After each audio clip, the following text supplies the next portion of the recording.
शिव के दर पर शीश झुकाओ, हर समस्या का हल तुम पाओ। ओम नमः शिवाय। आप सभी का मेरे YouTube चैनल भक्ति सागर में पुनः स्वागत है। आज का अपना वीडियो शुरू करने से पहले आप सभी से विनम्र प्रार्थना है, यदि आप मेरे चैनल पर नए आए हैं और अभी तक मेरे चैनल को सब्सक्राइब नहीं किया है, तो व्रत त्योहारों से संबंधित सभी जानकारियां प्राप्त करने के लिए, सभी व्रत कथाएं सुनने के लिए, प्रतिदिन के पंचांग की जानकारी प्राप्त करने के लिए, प्रतिदिन के महात्म्य स्मरण करने के लिए कृपया मेरे चैनल को सब्सक्राइब अवश्य करें। वीडियो यदि पसंद आता है तो लाइक एंड शेयर भी करें। शिव महापुराण कथा प्रारंभ करने से पहले प्रतिदिन शिव भक्ति की श्रृंखला में आइए सुनते हैं आज की कहानी। काशी में एक बार सुबह सुबह स्नान के बाद आदि शंकर मंदिर में प्रवेश कर रहे थे, तभी एक चांडाल उनके रास्ते में आ गया। चांडाल एक खास जाति थी जो शमशान घाटों की देखभाल करती थी। उन्हें सबसे नीचा और अशुभ माना जाता था। ऐसी मान्यता थी कि अगर आप चांडाल को देख लेंगे तो मृत्यु आ जाएगी। कोई भी उनसे कोई संबंध नहीं रखना चाहता था और उन्हें बहिष्कृत किया जाता था। तो जब यह आदमी उनके सामने आया तो शंकर ने कहा, दूर हटो।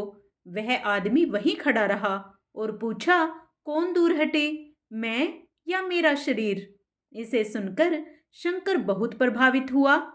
वह सबको यह सिखाते घूम रहे थे, यह शरीर तुम नहीं हो, यह सब माया है। अब जब उस आदमी ने यह सवाल पूछा तो उन्हें बहुत आघात लगा।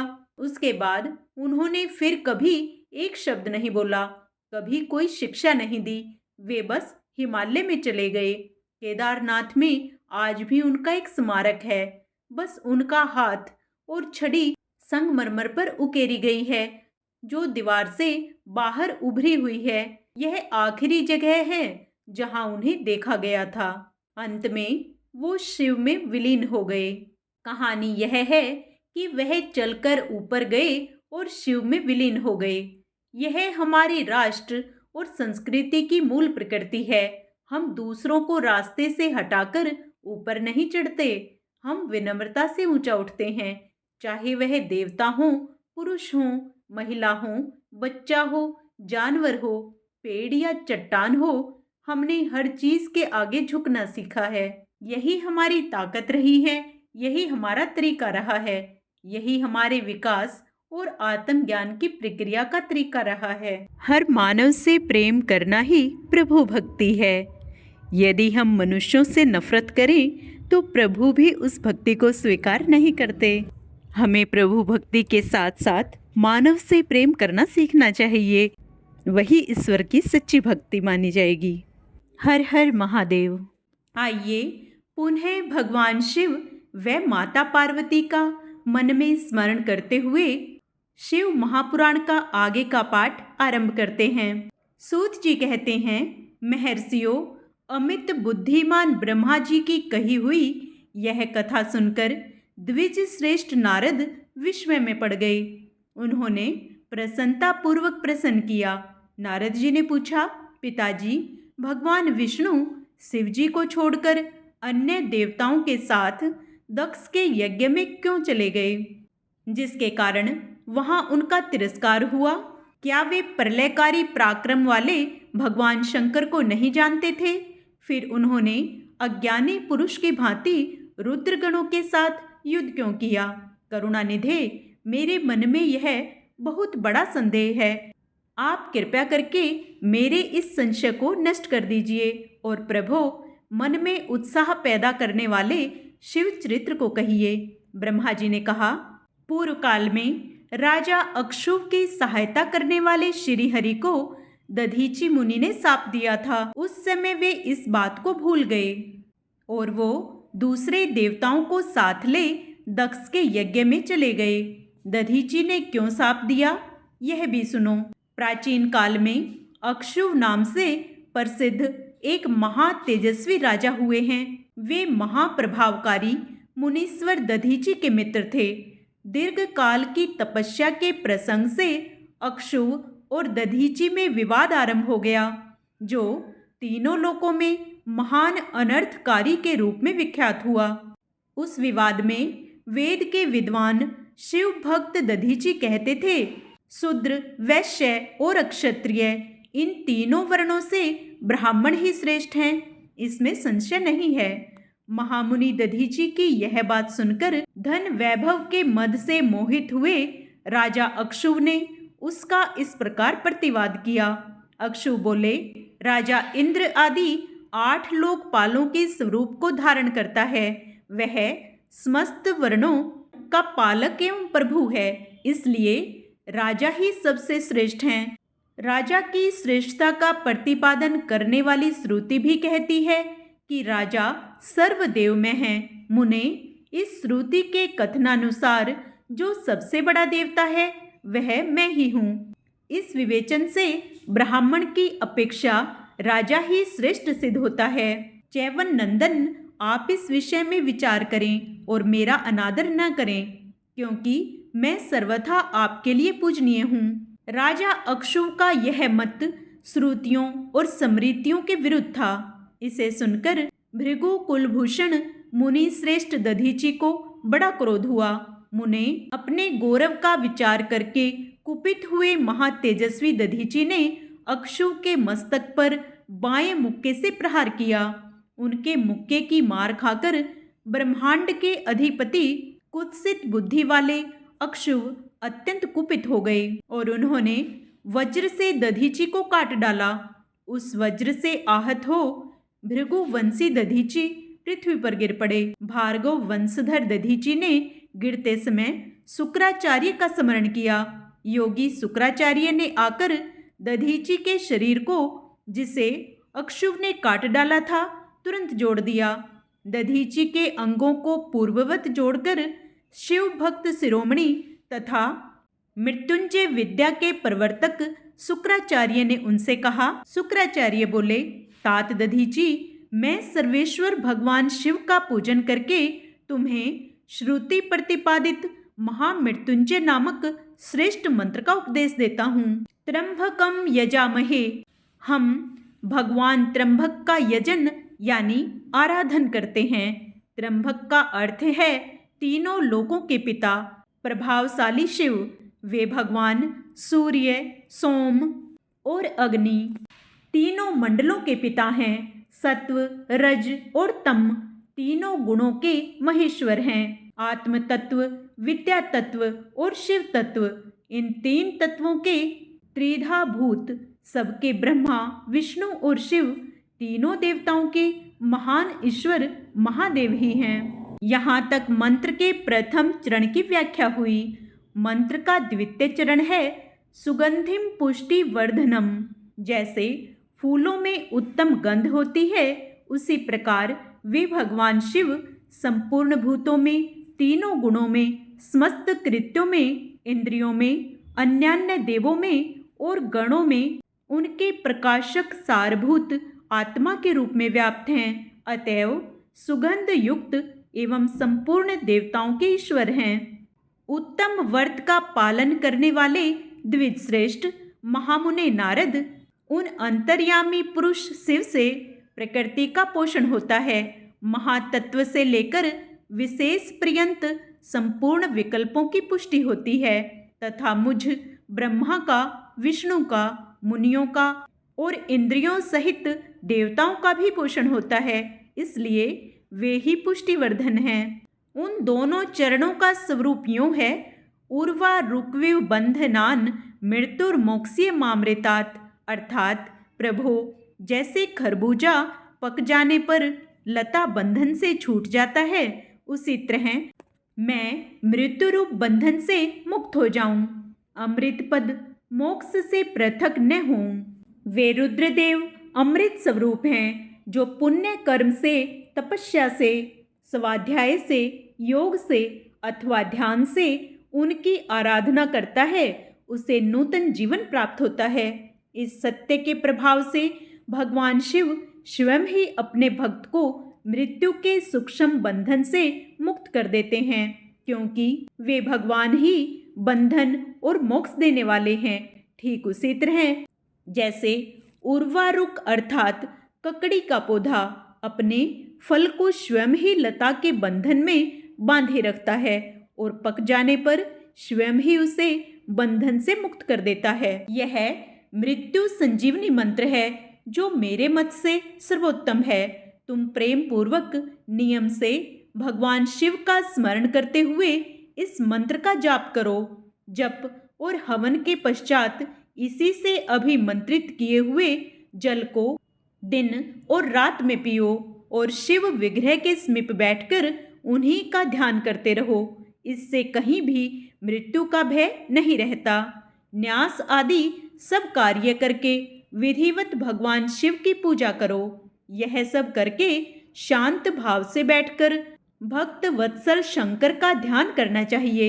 मैं भगवान शिव का ध्यान बता रहा हूँ, जिसके अनुसार उनका चिंतन करके मंत्र जप करना चाहिए। इस तरह निरंतर जप करने से बुद्धिमान पुरुष भगवान शिव के प्रभाव से उस मंत्र को सिद्ध कर लेता है। ब्रह्मा जी कहते हैं, तात मुनि श्रेष्ठ दधीची को इस प्रकार उपदेश देकर शुक्राचार्य भगवान शंकर का स्मरण करते हुए अपने स्थान को लौट गए।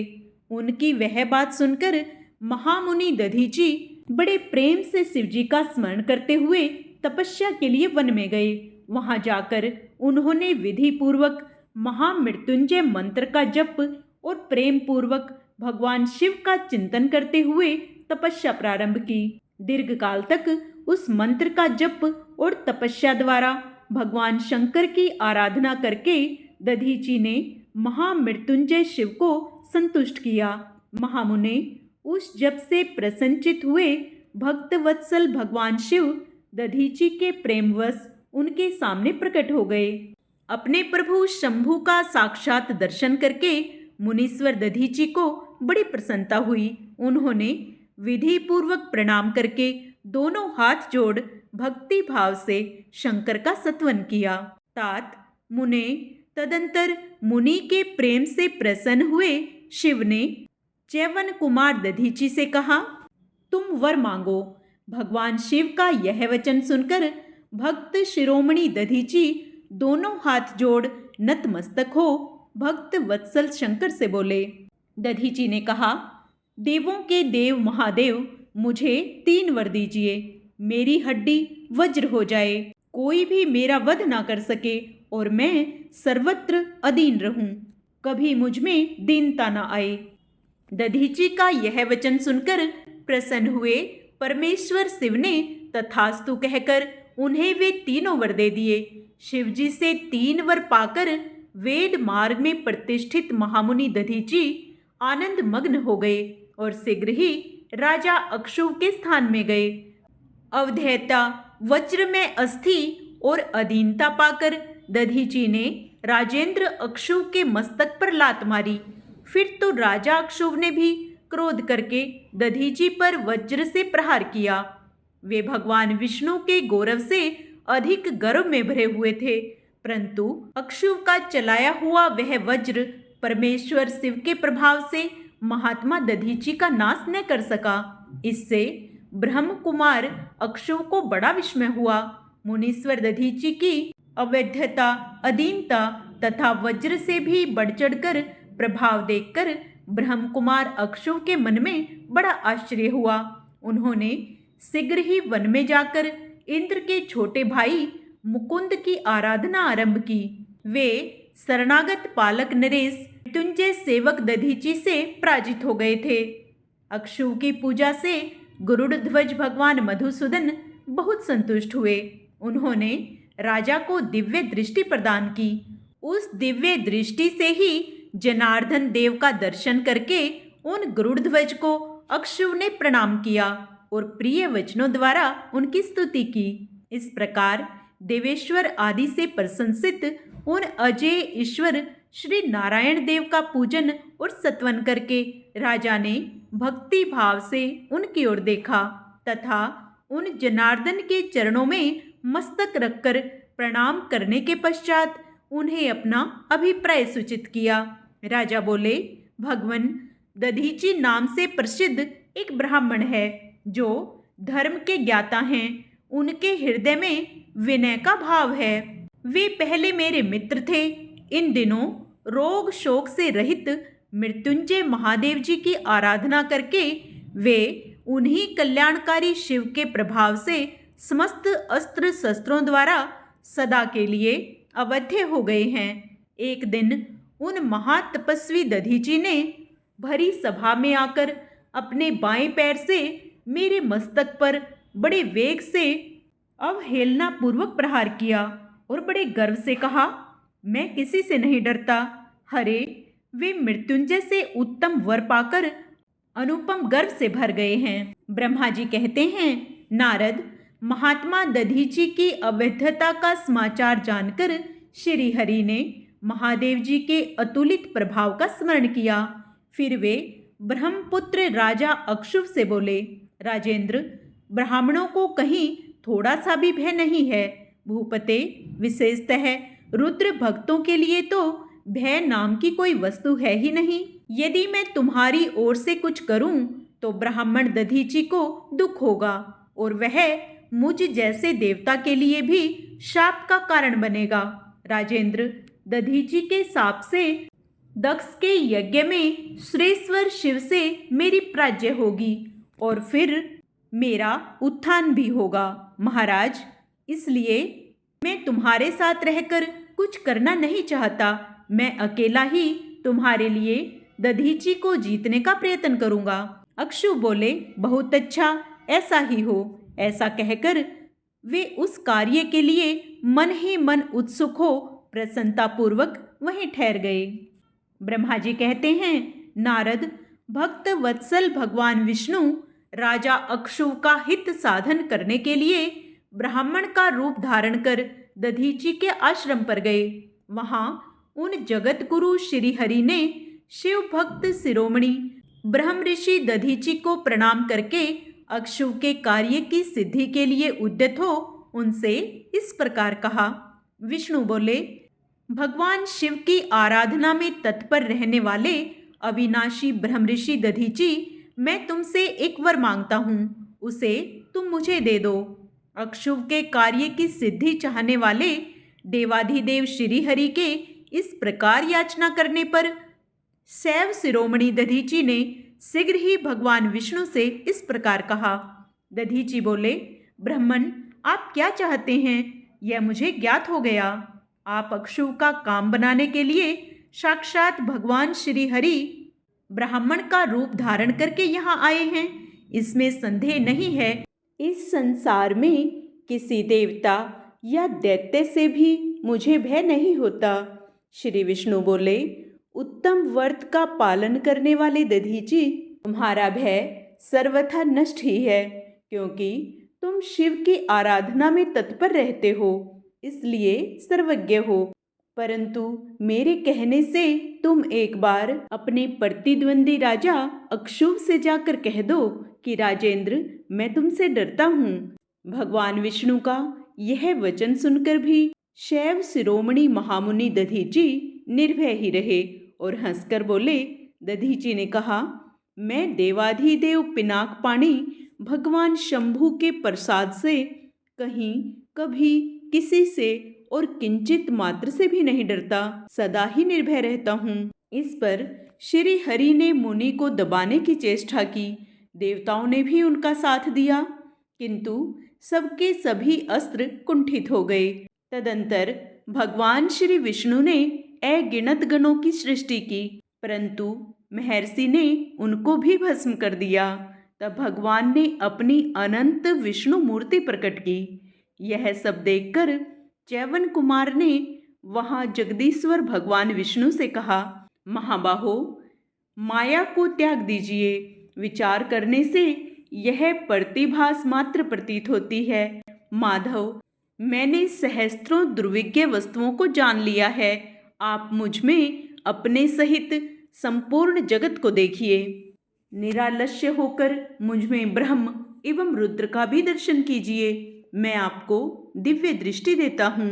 ऐसा कहकर भगवान शिव के तेज से पूर्ण शरीर वाले च्यवन कुमार दधीची मुनि ने अपनी देह में समस्त ब्रह्मांड का दर्शन कराया। तब भगवान विष्णु ने उन पर पुनः कोप करना चाहा।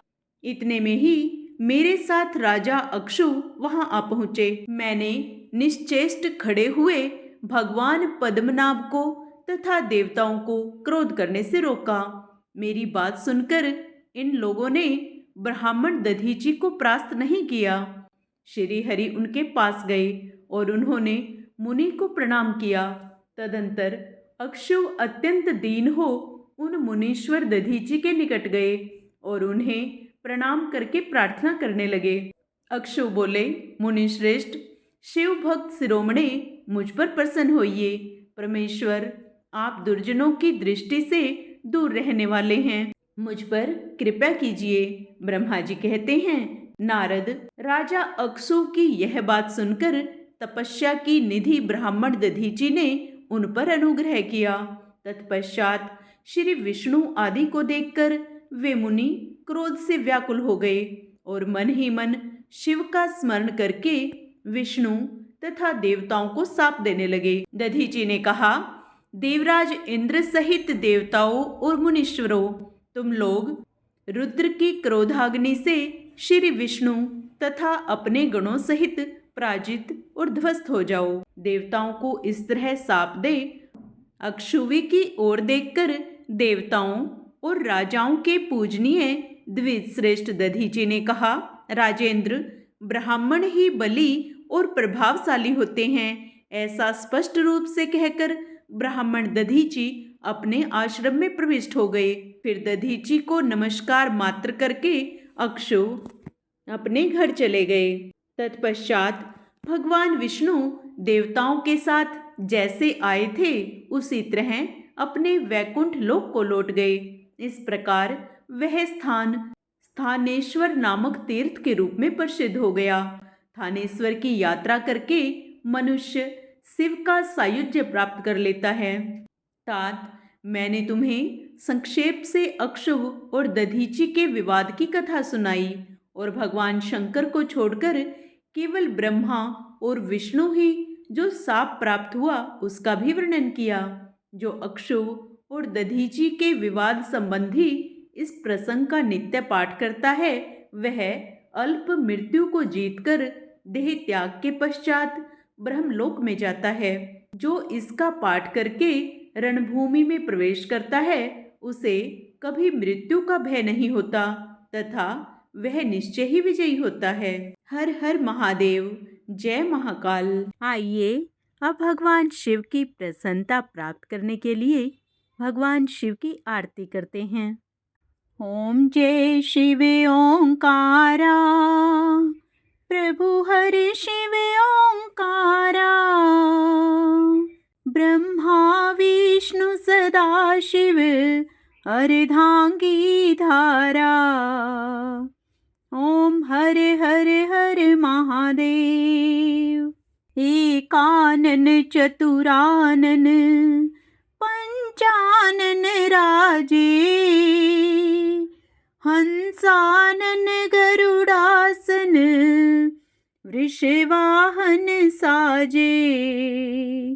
ओम हरे हरे हरे महादेव।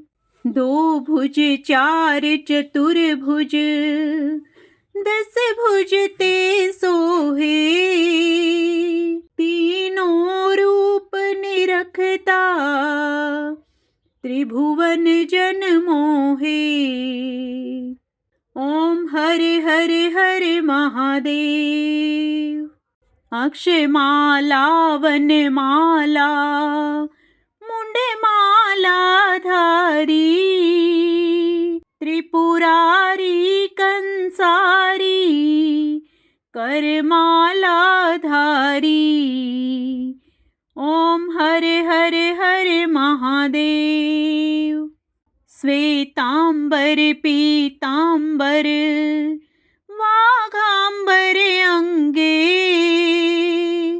सनकादिक ब्रह्मादिक भूतादिक संगे। ओम हरे हरे हरे महादेव। कर्म चक्र त्रिशूल धरता,